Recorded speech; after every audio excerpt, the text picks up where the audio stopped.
Bienvenidos al repaso de la lección para el cuarto trimestre del 2020, donde estudiaremos un enfoque especial en la educación cristiana. La lección 1 para el 3 de octubre se titula La educación en el jardín del Edén.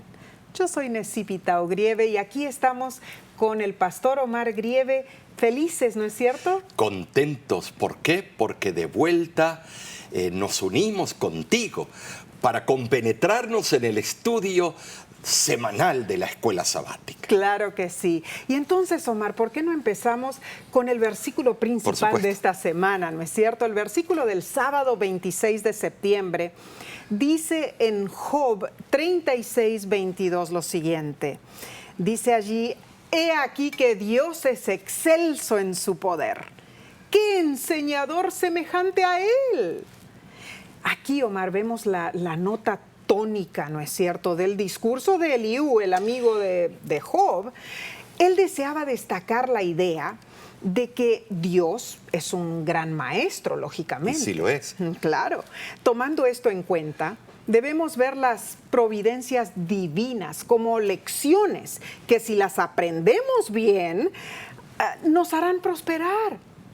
Pero si las rechazamos, Omar, acarrearán adversidad. Sí, las consecuencias son funestas. Claro, claro. La mayoría de nosotros conocemos la historia de Génesis, el capítulo 1 al 3, ¿no es cierto? Es el punto principal para todo lo que es la educación y la enseñanza a la primer pareja. Oh, interesantísimo, porque esta historia parece seguir una serie lógica de acontecimientos, y la secuencia que vemos es normalmente, en primer lugar, Dios crea. En segundo lugar, Dios instruye a Adán y a Eva, ¿no es cierto? Y en tercer lugar, Adán y Eva pecan. En cuarto lugar, Adán y Eva son desterrados del Edén. Entonces, haciendo un análisis de esto, podemos percibir a través de los eventos, el elenco, el escenario y la historia, ¿no es cierto? Puntos claves en la secuencia, yo diría, profética y escatológica de los comienzos de este mundo y también el comienzo del pecado. En verdad, interesantísimo todo esto. Todo lo que ocurrió en el Edén nos muestra el carácter de Dios y lo que significa para nosotros hasta el día de hoy. Ahora, Omar, ¿qué podemos aprender en la actualidad de este primer relato de la educación en el jardín del Edén? Bueno, podemos aprender el genio detrás de nuestro Creador. Él, al hacer este globo terráqueo y todos los astros alrededor, Él nos dio pasos en la enseñanza universal. Vemos nosotros también, sí, de que al ir construyendo y haciendo todo, usando las leyes de la física, usando todas las leyes que la ciencia hoy se alarda, vemos que el Señor le decía a la primer pareja y a los que iban a existir más adelante de que todas esas leyes enseñaban y apuntaban al genio maestro de nuestro Creador, Cristo Jesús. Increíble entonces el privilegio que tuvieron, ¿no es cierto? Fue algo increíble. Para Adán y Eva recibir esa enseñanza directamente de parte del Creador. Exactamente, y yo estoy emocionado con esta lección esta semana. ¿Qué te parece, Nesí, si pasamos a la lección del domingo? Porque expande más y nos lleva a entender un poco la secuencia y el porqué de las cosas. Claro, por supuesto. Pasemos entonces. El título del domingo es La primer escuela. Y aunque a mí no se me ocurra que haya habido, bueno, un aula de por sí de aprendizaje. Bueno, el mundo era el aula, el mundo. La idea tiene mucho peso, yo creo, ¿no? Sí. Si consideramos la dinámica entre docente y alumno, esta es una relación ideal. O sea, Dios con sus criaturas. Podemos deducir esta dinámica mirando los procesos y los ejemplos que el Creador y primer maestro, Omar, puso delante de nosotros para enseñarnos lecciones prácticas prácticas. Nos imaginamos solamente lo que Adán y Eva habrán aprendido en ese mundo que todavía no había traspasado la ley de Dios.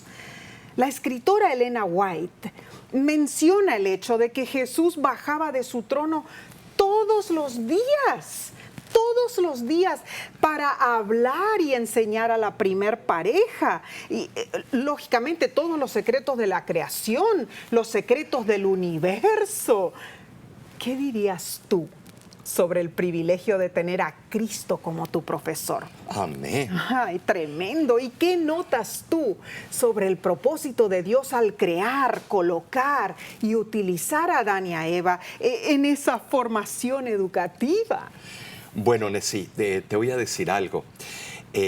Cuando Cristo bajaba y Él enseñaba, también Él tenía una razón especial por ser Él mismo y no mandar a otro. Claro. Te voy a decir por qué. Porque en el cielo había ocurrido una rebelión.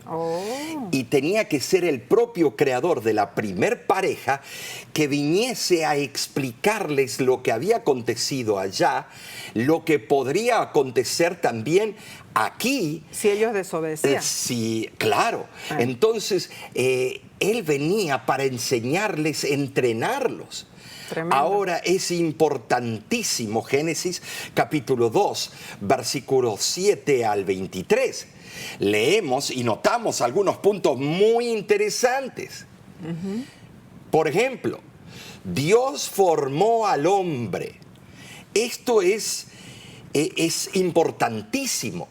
Se presentan importantes detalles adicionales en cuanto a la creación de Adán. Tremendo eso. Se nos permite atisbar, vislumbrar, por así decirlo, dentro del taller de Dios allá en el cielo. Esto es algo extraordinario. Y observar su mano realizando el misterioso acto de la creación. Increíble. Ahora, la palabra formar en el hebreo es yatzar.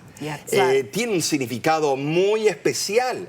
Implica el acto de moldear la arcilla, dar una forma correspondiente en diseño y apariencia con un plan, que es el plan divino. O sea, que Dios lo tenía cuidadosamente planeado, ¿no? Estaba todo diagramado, los dibujos arquitectónicos del cielo. Wow. Se usa esta palabra también al describir la actividad del alfarero.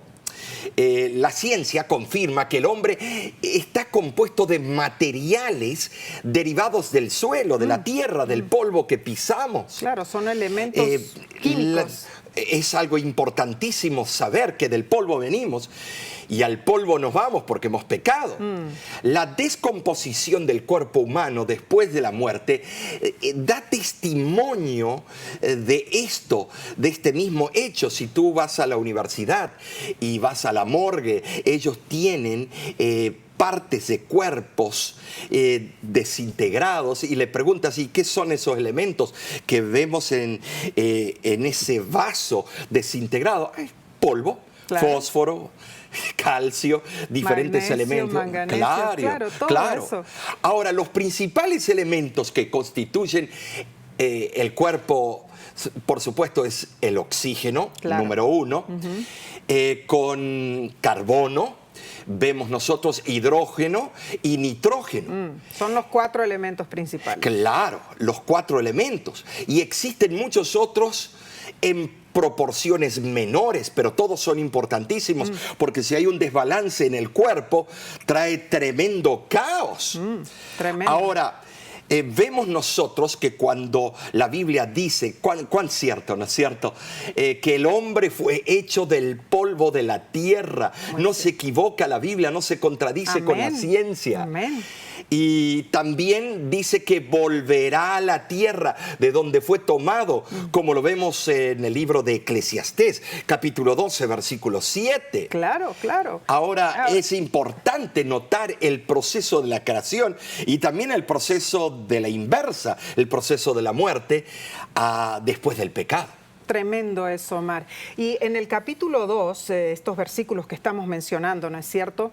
En segundo lugar, vemos que se menciona el aliento de vida. Oh, importantísimo. Aliento, neshama en el hebreo. Sí, Nesí, no es solo un soplo, porque cualquiera de nosotros soplamos en un peluche y no vive ese peluche. Es más que... Es algo más. Aliento de vida, neshama, es el poder proveniente de la fuente de toda vida, el principio vitalizador, lo que entró en el cuerpo inerte de Adán. Palabra preciosa, ¿sabes Tremendo. por qué? Porque también hay un complemento a esa palabra, la palabra ruaj, que es corriente creadora, que viene del transformador. Esa corriente en sí no es inteligencia, sino es el poder de Dios que se une con el cuerpo. Impresionante eso. Entonces este neshama o ruaj, como mencionaste, ¿no es cierto? Aliento de vida, corriente creadora, es el instrumento por el cual la chispa de vida fue transferida al cuerpo de Adán.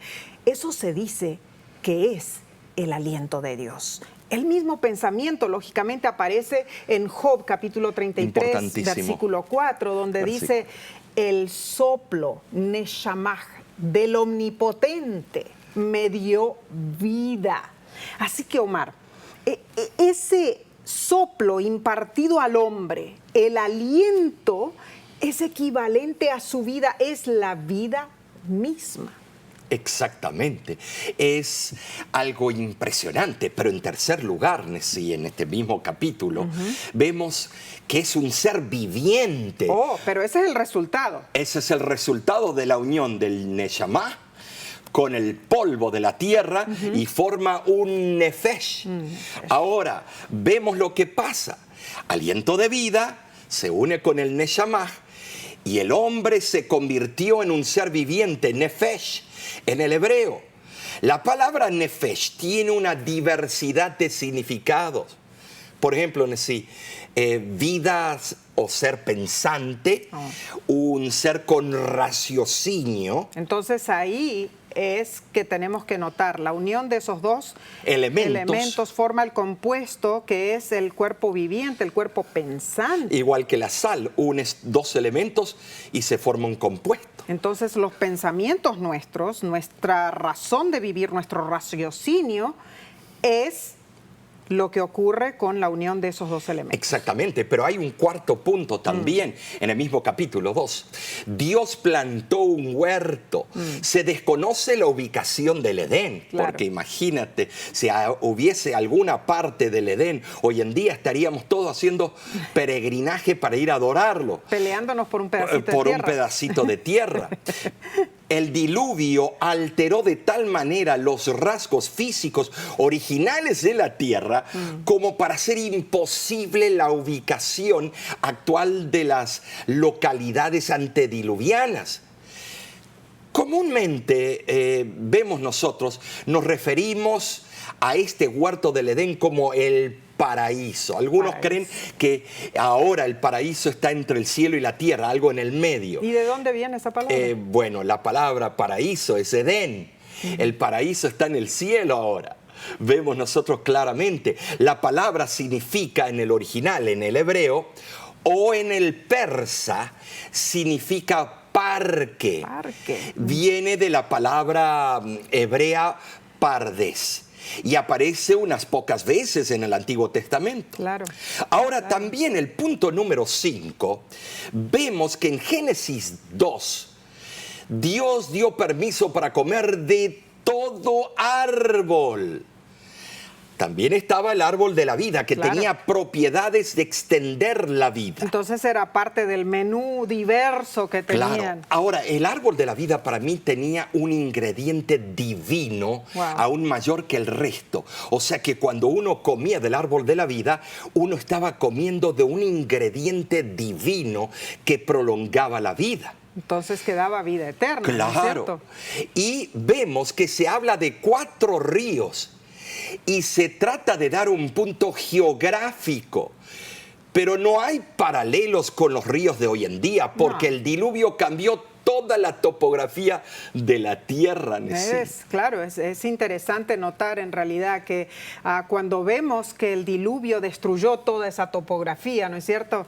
Imposible entonces tratar de pensar o poner teoría a dónde estaba el jardín del Edén o a dónde estaba el árbol de la vida. Pero también menciona allí en el capítulo 2 de Génesis que el huerto del Edén era para que lo labraran y lo guardasen. Hay que trabajar, señores. O sea, de que habiendo en realidad preparado Dios una morada especial para el hombre, a quien Él había creado, lo colocó en ese huerto que era su hogar y le encomendó una misión muy definida, que lo labrara, que lo guardase. Esta orden, Omar, nos enseña que la perfección con la cual salió la creación de las manos de Dios no excluía la necesidad de trabajar, de cultivar, es decir, el trabajo del ser humano. Y que queremos hacer el jardín del Edén o el cielo algo tan utópico, tan todo ofrecido, que no tenemos que hacer nada, porque si hacemos un mínimo esfuerzo, ya es pecado. No, el trabajo es parte de las leyes intrínsecas del universo. Claro, entonces lo que encontramos allí en el versículo, el verbo guardar, shamar en el hebreo, que significa custodiar, vigilar, preservar, observar y retener firmemente. Yo me acuerdo, Omar, lógicamente nuestro huertito, ¿no es cierto? Que tenemos allí tomates, pepinos, de diferentes tipos de vegetales, ¿no es cierto? Precioso nuestro huerto, pero ¿qué es lo que tenemos que hacer todos los días? Guardarlo, revisarlo, estar pendiente de que las plantitas estén bien. Es un trabajo constante, ¿no es cierto? Así es. Otro punto interesante, debemos notar el punto número 7. Adán debía estudiar a los animales creados y ocuparse en la importante tarea de darles nombres apropiados, para la cual necesitaba una comprensión de ellos y de sus hábitos. Tremendo. Esto es una de las ramas de la ciencia, zoología. Y vemos nosotros que esto lo capacitaría o quizá demostraría que estaba capacitado para gobernarlos. También vemos nosotros en este proceso el punto número 8, que también creó Dios la ayuda idónea para Adán. Sí, aquí te tengo a ti, a mi lado. Esto es apropiado para las necesidades de la primer pareja y para el resto de la descendencia. Claro. Los animales habían sido creados con compañeras, en grupos, pero el hombre fue creado como un individuo solitario. Diferente. Sin embargo, no era el propósito de Dios que él estuviera solo por largo tiempo, como la soledad. Sería perjudicial para él. Y entonces en ese contexto Dios, de una de sus costillas, le hace su ayuda idónea, que son iguales en la creación. Es algo hermoso. Y fueron hechos para ser felices. Tremendo el plan maravilloso de nuestro Creador, ¿no es cierto? Nuestro amante Padre Celestial. La lección del lunes nos trae algo sumamente importante. Pero en estos momentos tenemos algo especial para ti. Volvemos en unos segundos.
Gracias por estar con nosotros. Estamos repasando la lección para el cuarto trimestre del año 2020.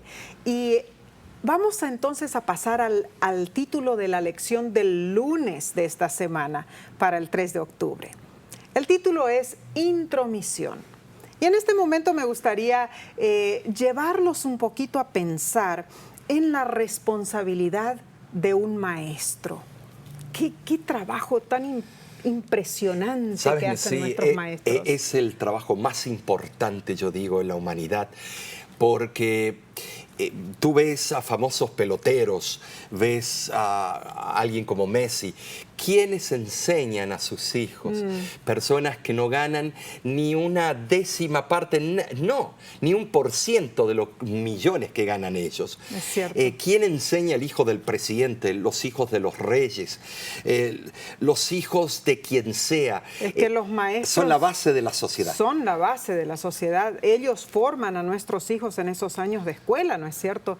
Le tenemos que estar sumamente agradecidos. Y sabes, Omar, yo recuerdo a mi tía Emi. Mi tía Emi fue maestra de escuela adventista toda su vida. Yo recuerdo el trabajo tan importante que ella tenía y estaba todo el tiempo ocupada. Era impresionante cómo ella hacía todas sus cosas y cómo ella se organizaba su día para atender a su familia también y atender a sus niños en la escuela. Y la actividad que ella apreciaba más que nada era preparar sus aulas, el comienzo del año. O sea, colgar los anuncios, decorar el aula, organizar, ¿no es cierto?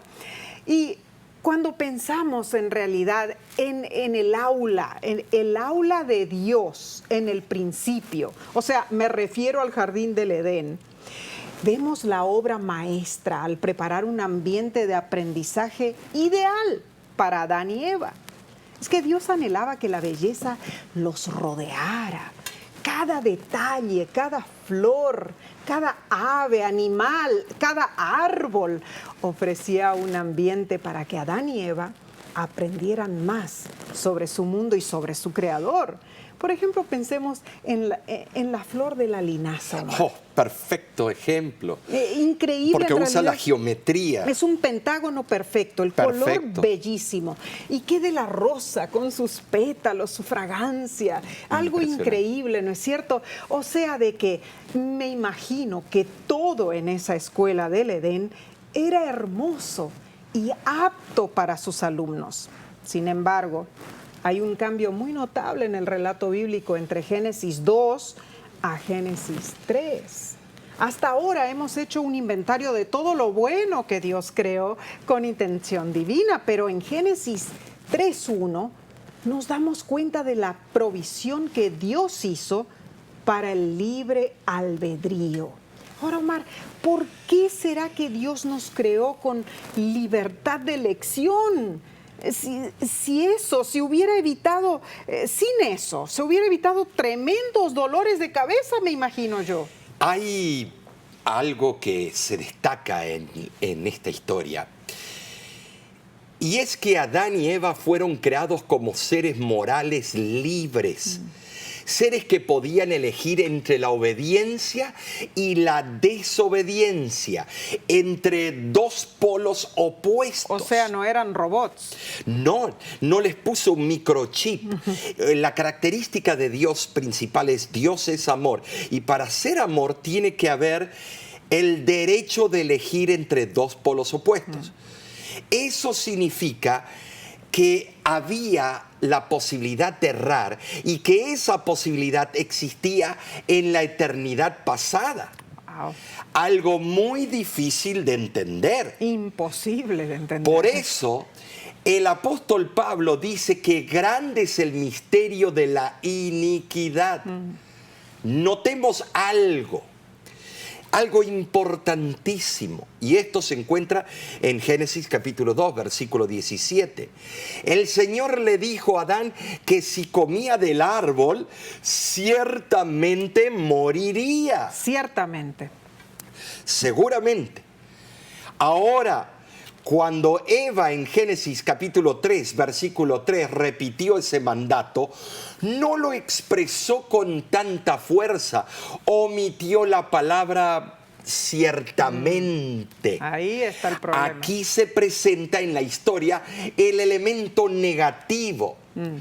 Un maestro astuto y perverso, utilizando la ironía, sátira y toda clase de engaño. Eso es lo que hizo Satanás, porque Satanás también es un maestro negativo, un maestro diabólico. Y eso lo corroboramos con el libro de Juan, capítulo 8, versículo 44. Lo llama padre de la mentira a Satanás. O sea, el maestro de todas las mentiras.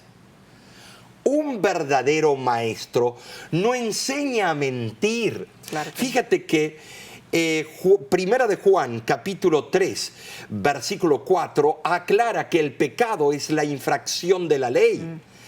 Satanás acusó a Dios de que sus leyes eran injustas, que nadie las podía guardar. El libro, yo diría, de la historia de la redención, escrito por Elena White, cuenta que la caída fue un proceso gradual. O sea, no fue algo automático en un momento. No, fue un proceso gradual, no sabemos cuánto tiempo. Wow. Fue el proceso que poquito a poquito llegó Eva casi a olfatear la fruta, casi tocarla. Wow. También menciona que cuando se acerca Eva al árbol prohibido, Satanás ya había dado un mordisco al fruto prohibido. Va, porque era su plan ya. Claro. Entonces, con esa psicología barata, él le dijo a la mujer: mira, yo ya la probé y no estoy muerto. ¿Ves? Dios se equivocó. Esto es parafraseado, yo lo digo, pero esa es la manera que se expresó. ¿Qué diferencia entre la escuela de Dios y la de Satanás? Para entender más esto, Nesí, esta dinámica de este tema, pasemos entonces, yo diría, a la lección del martes. Claro que sí, Omar. En realidad, cuando pasamos a esta lección del martes, que su título es Pasar por alto el mensaje, o sea, vemos que a pesar del claro mandato de Dios, Eva, incluso con sus propias palabras, ¿no es cierto?, ella empezó a diluir lo que Dios le había enseñado. Así se comportan muchos estudiantes cuando quieren salirse con la suya. Desean alcanzar sus deseos a todas cuestas. Quieren llegar a la meta por la tangente. El autor de esta lección menciona una tremenda verdad cuando dice que cuando la serpiente le dijo que parte del mensaje era incorrecto, Eva podría haber ido a hablar con Dios para asegurarse. Espera una cosa, Nesí. Fíjate, tú dijiste algo que estás en lo cierto. Ella podía haber dicho, ok, serpiente, quiero saber más de lo que tú sabes, pero espera un momentito. Y hubiera ella comunicado con Dios. Estaban las huestes celestiales alrededor del jardín. No había carencia de comunicación. Listos para contestar ayuda. Cualquier pregunta. Pero ahí mostró su autosuficiencia. Ahí está la cosa. Ese es el problema en realidad. Porque la belleza, o sea, la belleza de la educación en el Edén, es el acceso que los estudiantes tenían a su poderoso maestro, Cristo Jesús. Amén. Y esto trascendía todo lo que ahora podemos imaginar en la tierra. Pero Eva no escapó, no buscó la ayuda divina, sino que aceptó el mensaje de la serpiente. Ahora, para que Eva aceptara la alteración del mandato por parte de la serpiente, Eva ya había empezado a albergar algunas dudas sobre Dios y lo que éste les había dicho en todas las sesiones de clases de maestría que les estaba dando en el jardín. Entonces, Omar, ¿qué análisis podemos dar en realidad a los versículos del 4 al 6, allí de Génesis capítulo 3? Mira, Nesí, voy a leer el capítulo 3, y voy a leer claramente el versículo 3 en adelante. Y mira lo que dice. Pero del fruto del árbol que está en medio del huerto, dijo Dios, no comeréis de él, ni le tocaréis, para que no muráis. Entonces la serpiente dijo a la mujer, no moriréis, sino que sabe Dios que el día que comáis de él, serán abiertos vuestros ojos y seréis como Dios, sabiendo el bien y el mal. Y vio la mujer que el árbol era bueno para comer y que era agradable a los ojos y árbol codiciable para alcanzar la sabiduría. Y tomó su fruto y comió y dio también a su marido, el cual comió así como ella. Dios había declarado. En ese momento nos damos cuenta, el día que de él comieres, ciertamente moriréis. Eva cambió esto y dijo, para que no muráis, en lugar de la plena seguridad, de la plena, bueno, yo digo, de la pena de muerte que seguiría la transgresión de la orden. Eva mencionó que la muerte podría seguir a un acto tal. Podría quizá seguir. Quizá.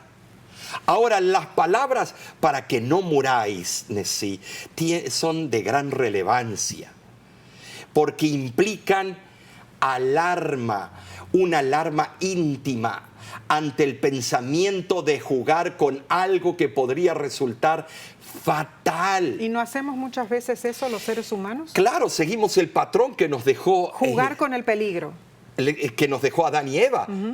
Seguimos con eso, jugamos, hacemos un juego de ajedrez y nos creemos campeones hasta que viene la caída súbita. Es tremendo. Ahora, era una idea escondida debajo de una apariencia cínica ante la posibilidad que tal cosa pudiera ocurrir realmente. Cuando la serpiente dijo no moriréis, tenía el propósito de despertar la duda. Claro, la declaración tenía la apariencia engañosa de una afirmación de autoridad. Es cierto eso. Yo veo que Satanás procedió a dar una razón plausible para la prohibición de Dios, diciendo que los ojos de ella serían abiertos. Y ay, que fueron abiertos, ¿no es cierto? ¿No es cierto? En primer lugar, ella acusó a Dios de envidiar la felicidad de sus criaturas. En realidad, dijo Satanás, creedme, no es por temor de que muráis por el fruto de este árbol, por lo que os lo ha prohibido, sino por temor de que os convirtáis en rivales de vuestro mismo amo. O sea, rivales de Dios. Ahí empezó la novelita, Nesí. Ahí tremendo. Empezó esas ideas de las luchas y las competencias. Hizo Satanás verla a Eva y a Adán que estaban en competencia con Dios. Claro, y además de acusar a Dios de envidiar a sus seres creados, ¿no es cierto? Acusó también a Dios de falsedad, Omar. Satanás culpó a Dios de haber mentido. Los requisitos de Dios fueron colocados en la luz más horrible y censurable.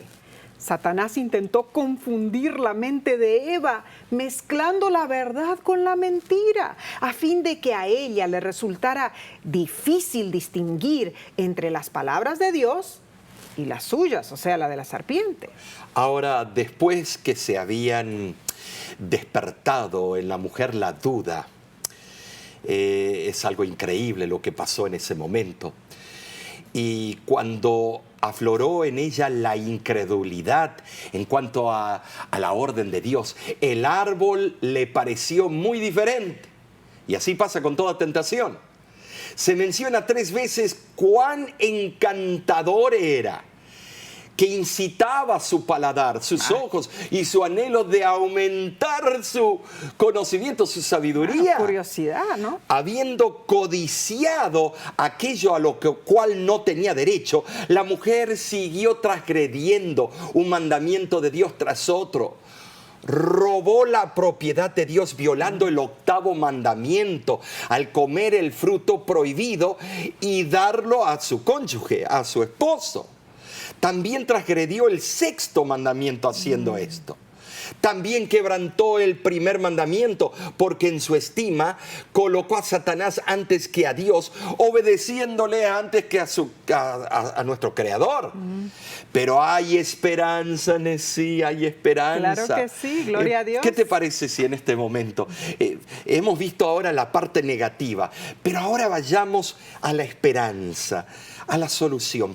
Pasemos a la parte del miércoles. Vamos a pasar, pero antes te recomiendo no te vayas. Estaremos contigo en unos segundos.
Volvemos nuevamente y te agradecemos por acompañarnos en este repaso especial de la lección de la Escuela Sabática para el cuarto trimestre del 2020. Estamos en el día miércoles de la primera semana. El título es Recuperar lo perdido. Pensemos en esto. Cuando Adán y Eva decidieron obedecer el mensaje de la serpiente, sufrieron. Entre muchas otras consecuencias, fueron expatriados, expulsados del aula de Dios. Oh, todo lo que la primera pareja perdió a causa de esto, ¡qué terrible! Pero Dios tenía un plan para recuperar lo que se había perdido. El plan era su Hijo amado.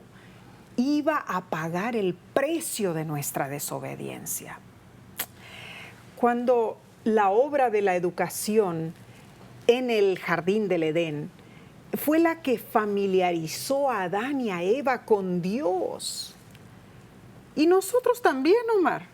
Nosotros debemos familiarizarnos en realidad con nuestro Creador y recrear la imagen de Dios en nosotros. Y hay un solo método para hacer esto: mediante la oración, el servicio y el estudio de la palabra de Dios, podemos acercarnos a nuestro Dios como lo hicieron Adán y Eva en el Edén. Sabes, sí, en la epístola segunda de Pedro, capítulo 1, versículos del 3 al 11, vemos lo que aconseja el apóstol para restaurar esta imagen, la imagen de Dios. Y leo: como todas las cosas que pertenecen a la vida y a la piedad nos han sido dadas por su divino poder, mediante el conocimiento de aquel que nos llamó por su gloria y excelencia, por medio de las cuales nos ha dado preciosas y grandísimas promesas, para que por ellas llegaseis a ser participantes de la naturaleza divina, habiendo huido de la corrupción que hay en el mundo a causa de la concupiscencia. Vosotros también, poniendo toda diligencia por esto mismo, añadid a vuestra fe virtud, a la virtud conocimiento, al conocimiento dominio propio, al dominio propio paciencia, a la paciencia piedad, a la piedad afecto fraternal y al afecto fraternal amor. Porque si estas cosas están en vosotros y abundan, no os dejarán estar ociosos ni sin su fruto en cuanto al conocimiento de nuestro Señor Jesucristo.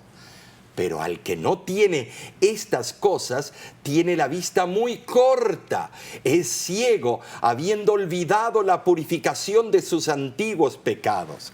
Por lo cual, hermanos, tanto más procurad hacer firme vuestra vocación y elección, porque haciendo estas cosas no caeréis jamás. Porque de esta manera os será otorgada amplia y generosa entrada en el reino eterno de nuestro Señor y Salvador Jesucristo. El Señor nos proporciona todo lo necesario para nuestra salvación. Amén. Los dones concedidos por Cristo deben capacitar a sus seguidores para alcanzar las normas que les son propuestas. Sin los dones no se puede vivir una vida victoriosa. Claro que no. De ninguna Por eso manera. debemos aceptarlos y usarlos en forma sabia, Nessie. Y yo creo, Mar, que el cristiano puede crecer más bien en la vida santificada si coopera con Dios. Claro. El apóstol comienza allí en lo que leíste, ¿no es cierto? En esa lista de virtudes en este capítulo, llamada a veces con razón la escalera de Pedro. Y vemos en primer lugar lo siguiente. Virtud, que en el griego es aret, o sea, excelencia moral, limpios de la impureza mundanal. Luego menciona el conocimiento, gnosis. Sin duda se refiere a una comprensión práctica de los caminos y los planes de Dios para nosotros. Conocer a Dios en su salvación. En tercer lugar, dominio propio. En el griego, ekkrateia. Esto es sobriedad, moderación, autocontrol. Necesitamos tener el control propio en todas las áreas de nuestra vida. En cuarto lugar, paciencia, en el griego hupomón, firme perseverancia bajo la más dura adversidad. En quinto lugar, piedad o reverencia a Dios. En sexto lugar, afecto fraternal.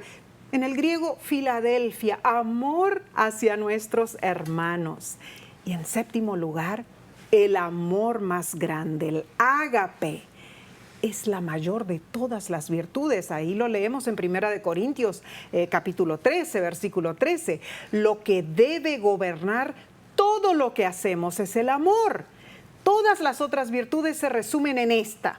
Sin ella, las otras fracasan y son menos que nada.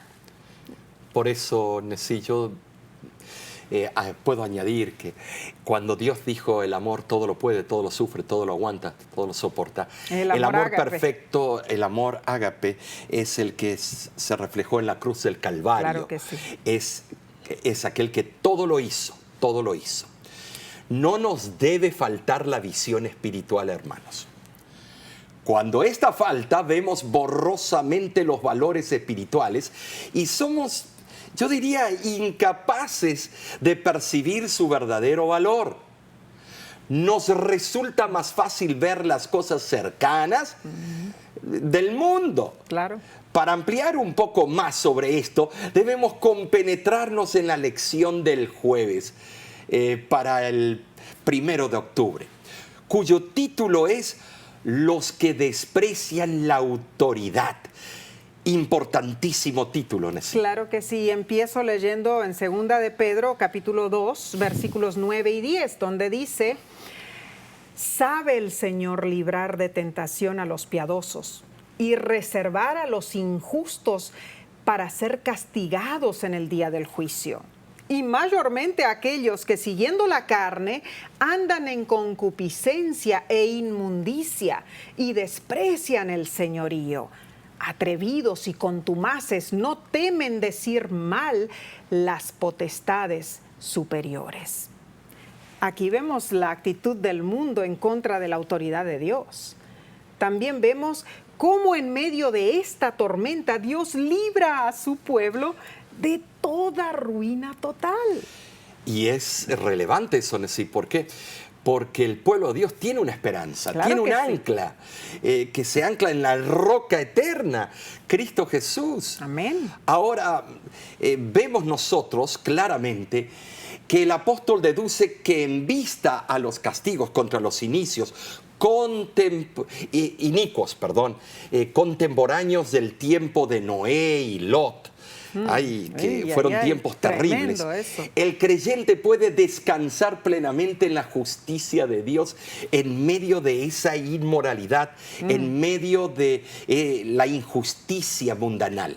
Claro que Es sí. un hecho histórico en la vida de la iglesia a través de los siglos, hermanos, que las doctrinas pervertidas con frecuencia han estado acompañadas de una moral depravada.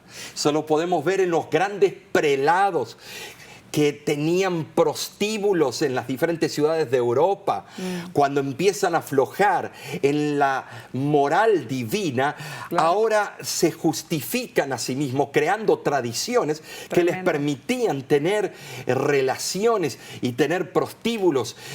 Fue un tiempo muy oscuro del cristianismo. Ahora, a los que se apartan de la norma de la verdad de Dios, a los que no dedican tiempo al estudio, le es más fácil abandonar las normas divinas de conducta personal. Claro.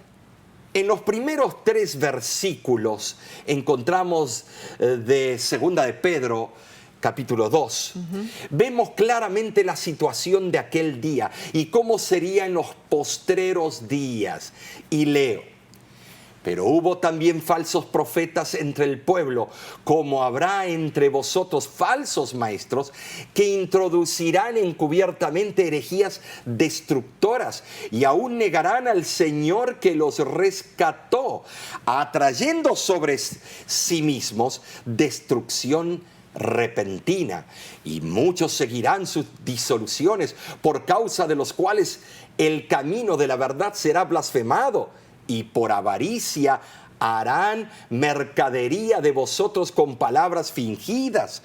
Sobre los tales ya de largo tiempo la condenación no se tarda, y su perdición no se duerme. Qué tristeza será el día final ver los resultados de aquellos que aceptaron las enseñanzas de los falsos maestros. Así es. ¿Por qué en este momento? Hagamos algo. Vamos a resumir este asunto con el espíritu de profecía. Es importantísimo. ¿Por qué? Porque nos va a ampliar la mirada, la vista, para ver la relación de los falsos maestros y el verdadero maestro, la enseñanza que caduca y la enseñanza que es eterna. Amén. Ahora, mira, en Patriarcas y Profetas, página 32 y 33, hay una cita del todo particular. Nessie, ¿por qué no la lees? Claro que sí, vamos a leerla entonces. La santa pareja era no solo hijos bajo el cuidado paternal de Dios, sino también estudiantes que recibían instrucción de parte del Creador omnisciente. Eran visitados por ángeles y se gozaban en la comunión directa con su Hacedor sin ningún velo oscurecedor de por medio. Estaban llenos del vigor que procedía del árbol de la vida y su poder intelectual era apenas un poco menor que el de los ángeles. Los misterios del universo visible, las maravillas del perfecto en sabiduría, les suministraban una fuente inagotable de instrucción y placer. Las leyes y los procesos de la naturaleza que han sido objeto del estudio de los hombres durante 6.000 años fueron puestos al alcance de su mente por el infinito forjador y sustentador de todo. Se entretenían con las hojas, las flores y los árboles, cosechando en cada uno de ellos los secretos de su vida. Adán estaba familiarizado con toda criatura viviente, desde el poderoso leviatán que juega entre las aguas hasta el más diminuto insecto que flota en el rayo del sol. A cada uno les había dado nombre y conocía su naturaleza y sus hábitos. La gloria de Dios en los cielos, los innumerables mundos en sus ordenados movimientos, las diferencias de las nubes, los misterios de la luz y del sonido, de la noche y el día. Todo estaba abierto al estudio de nuestros primeros padres. El nombre de Dios estaba escrito en cada hoja del bosque o piedra de la montaña, en cada brillante estrella, en la tierra, en el aire y en el cielo. El orden y la armonía de la creación les hablaba de una sabiduría y un poder infinitos. Continuamente descubrían algo nuevo que llenaba su corazón del más profundo amor y les arrancaba nuevas expresiones de gratitud. Es increíble en sí cómo podemos hoy usar los mismos parámetros que usó el Creador con la primer pareja. Están disponibles a nosotros. En la naturaleza, si estás en el desierto, puedes ver los cactus cuando florecen, puedes ver la alegría del Creador y aprender algo. Pero si no estamos en la naturaleza y estamos en nuestro trabajo o escuela, ¿cómo podemos entonces encontrarlo? Dios nos da la oportunidad para aprender. Ahora, ¿cómo podemos conocer mejor a Dios a través de nuestro trabajo? Somos débiles y susceptibles a la tentación.